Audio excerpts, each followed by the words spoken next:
Olá, seja bem-vindo a marcoteles.com.br. Eu quero trazer para você hoje uma meditação sobre o que seria Bitcoin, né? As pessoas estão pensando que o grande problema do momento é o Bitcoin, ou a grande solução de todas as coisas. Entretanto, existe o Bitcoin e o blockchain. O Bitcoin é tipo uma isca, tipo um doce para que você goste da coisa, né? Mas o problema, na verdade, é o blockchain, ou seja, a forma de criptografia que está por trás do Bitcoin. O que é criptografia? É uma forma de você botar senhas e que tais senhas sejam praticamente inquebráveis, né? E o blockchain, eles criaram uma senha de segurança inquebrável. Blockchain significa cadeia ou série de blocos, né? Registros são feitos no sistema e esses registros são feitos em blocos, né? São como se fossem folhas de registro. O blockchain vai funcionar como se fosse um livro de registro de coisas. E cada folha seria um bloco desse livro, sendo que elas seriam validadas por uma senha, e essa senha automaticamente alcançaria outra senha e faria uma senha maior ainda. Um pedaço de senha aumentaria e ela seria alterada toda vez que ela fosse traduzida pelos chamados mineradores de blockchain.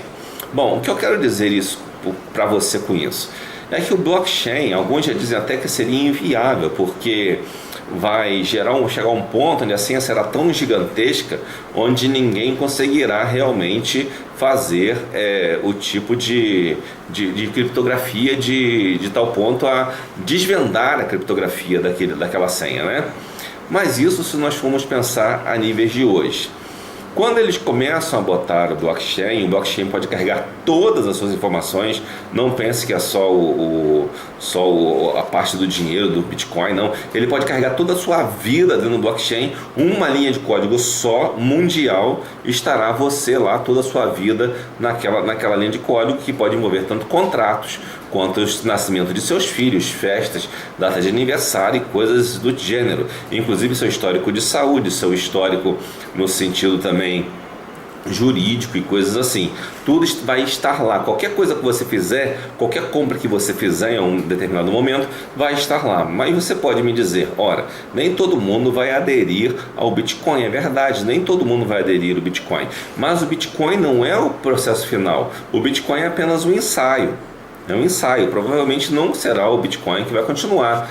E provavelmente esse tipo de moeda, esse tipo de transação feita por blockchain não será, como os libertários querem, uma coisa liberada para todo mundo. Vai chegar uma hora que o Estado vai intervir, os Estados nacionais vão intervir e vão criar seu próprio mecanismo usando o blockchain também. Por que não? Você acha que acredita que não vai acontecer isso? Óbvio que vai acontecer. Entretanto, quando isso acontecer, vai acontecer os mesmos problemas que ocorrem hoje já com o Bitcoin liberado, como por exemplo, o uso para financiamento de coisas ilícitas, como tráfico de pessoas, tráfico de drogas e coisa parecida. E quando esse problema acontecer, nós teremos uma necessidade, né, uma necessidade plantada, obviamente, assim como a violência está plantando no Rio de Janeiro hoje a possibilidade e a aceitação de que não se tenha caixas eletrônicos nas ruas, porque senão os caixas eletrônicos serão explodidos e serão roubados. Então, assim, as pessoas estão criando uma necessidade de usar mais o celular do que propriamente os caixas eletrônicos, estão cada vez mais abandonando o dinheiro físico. Isso tudo é planejado. Então, o blockchain vai chegar a um ponto em que vão gerar cada vez mais bandidos que colaboram com esse sistema maligno, e esses bandidos vão chegar a um ponto em que será necessário uma moeda global, um controle global. Será necessário uma unidade que procure isso, né? E a grande candidata, né, seria a ONU, especialmente com a moeda que eles têm. Quando o Fernando Henrique mudou do cruzeiro para o real, do cruzado para o real, ele usou chamado URV, Unidade Real de Valor, que era uma comparação entre o que valia e quanto aquilo valia indexado, né? Ele indexou para um índice. E quando ele indexou, ele mudou aquele URV para real e ficou valendo praticamente $1, né? Você pode observar que quando ele fez isso, ele criou uma moeda ali paralela, né, como se fosse uma transição. E dentro do Banco Mundial existe também uma moeda paralela, que eles usam para regular as moedas internacionais nos contratos, de modo geral, que tenham mais a ver com empréstimos para os países.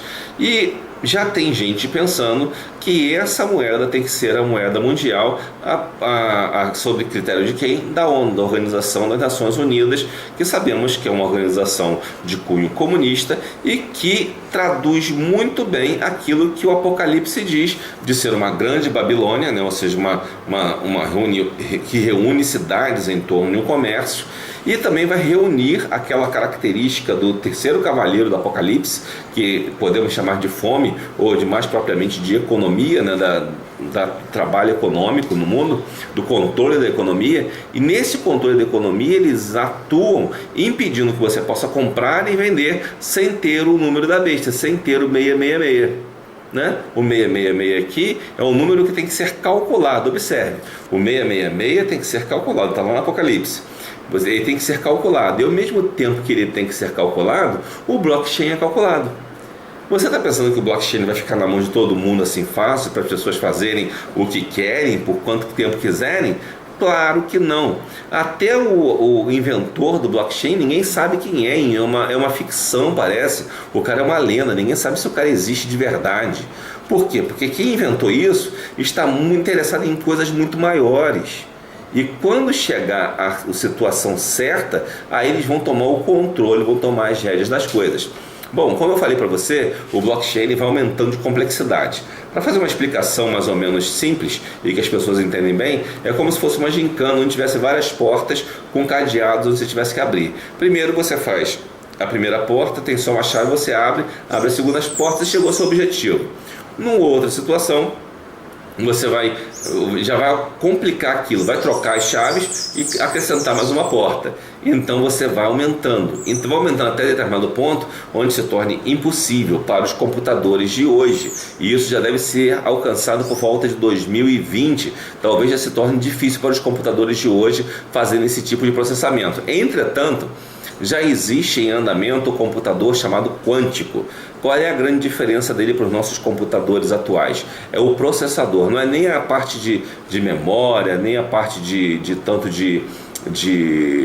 vídeo, de som, não é nada disso. Isso são coisas paralelas que estão coladas no computador. O importante é o processador. Para nós, meros mortais, um processador quântico não faria muita diferença, porque se nós trabalhamos com imagens, com vídeos ou com outras coisas, não faria muita diferença. Mas o computador quântico ele tem uma característica fundamental. Ele resolve problemas matemáticos com uma velocidade incrivelmente grande. Porque, mal comparando, é como se o computador atual, que é eletrônico, ele trabalhasse no nível dos elétrons que estão mais acima do lado de fora do átomo. O computador quântico ele trabalha com partículas mais abaixo do átomo, numa camada inferior, e essas partículas elas são muito mais rápidas e muito mais capazes de fornecer informação. Só que esse computador quântico não vai chegar na sua casa. Você vai estar com blockchain, né, atrelado ao blockchain, toda a sua vida atrelada ao blockchain. Entretanto, você não terá um computador capaz de processar aquilo.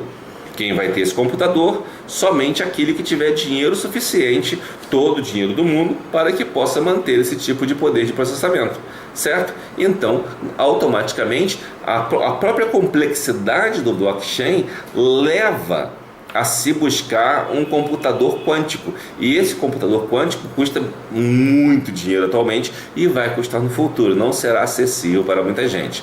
Portanto, nós vemos aí que o Bitcoin, apesar de todo mundo estar falando muita coisa, o Bitcoin é só uma pontinha, nem a pontinha do iceberg, é muito menos do que isso. O que está por trás disso é o blockchain, e você já pode saber o que é blockchain pesquisando mais na internet. E a parte de baixo do blockchain é maligna, tome cuidado com isso, porque permite o controle total da humanidade. Entretanto, a gente deve estar sempre atento, porque somos a Igreja de Cristo, né? E como Igreja de Cristo, nós sempre vencemos o maligno.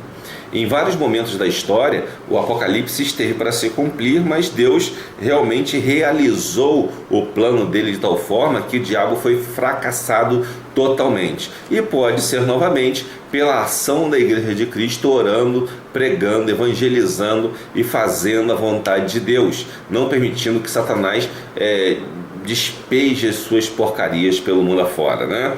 Então tome cuidado com meios de comunicação que tentam enganar você, dizendo que você tem que gostar disso ou daquilo. Por exemplo, questão de tatuagem. Se você aceita a tatuagem, você é um grande candidato a aceitar também um chip.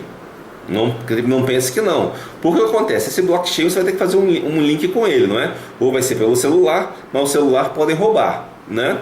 Ou vai ser por um chip que esteja dentro de você e que ninguém possa roubar, a não ser roubando você mesmo. Então esse chip provavelmente acontecerá. E ele provavelmente terá alguma ligação, digamos assim, eletrônica, né? Eletromagnética, que tem a ver com isso. Então você, se aceita tatuagem, se aceita piercing, que também eu não recomendo, porque isso foi uma preparação para chegar a este ponto, e é o que vai chegar no futuro, então você aceitará também o número da besta, seja em chip, seja em que for. Entretanto, a Igreja de Cristo sempre resistirá, porque enquanto houver igreja fiel a Deus, o diabo não vai vencer. Portanto, seja fiel, pregue a palavra, insta tempo e fora de tempo, e aquele que está em pé, cuide para que não caia. Amém.